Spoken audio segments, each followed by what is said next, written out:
अस्सलाम वालेकुम नाजरीन। ड्रामा सीरियल मासूम की नेक्स्ट एपिसोड में आप देखेंगे नीली जो कि बिलाखिर दिलशाद से इजहार मोहब्बत कर चुकी है और दिलशाद जो डरता है वो नीली को कुछ नहीं कहता, हालांकि वो भी उससे मोहब्बत करता है। जबकि दूसरी जानिब वजदान का बेटा अब उसकी कोई बात नहीं सुनना चाहता, उसे माँ चाहिए और वो भी नीली की सूरत में। अब तो वो कह देता है वजदान के दोस्त के सामने ही कि दादू तो बिल्कुल ठीक कहती हैं, आप मेरी दोस्त को बुलाना ही नहीं चाहते। तो वजदान आज गुस्से से आपे से ही बाहर हो गया। हाँ, नहीं बुलाना चाहता। मर गई आपकी दोस्त, यूं रोते हुए बेटा यहाँ से चला गया।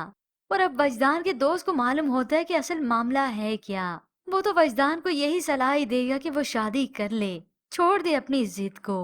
तो दूसरी जानिब छुटकी अपने भाई दिलशाद के लिए हाथ मांगती है इस नीली का।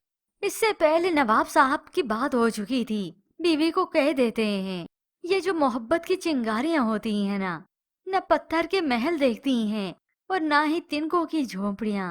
बीवी को दो टोक बता दिया कि वो अच्छे घराने में शादी करेगा अपनी बेटी की। अब बस फिर नीली ने सख्ती उठाई, वो बात करने आ गई अपने भाई की खुशी के लिए। तो नवाब साहब को शदीद गुस्सा आता है, तेरी इतनी जुरत, तो नवाब शफकत अलाबादी से उसकी बेटी का हाथ मांगेगी। उसी वक्त बाजू से पकड़े इस छुटकी को धक्का देता है और ताना देता है मिरासन होने का।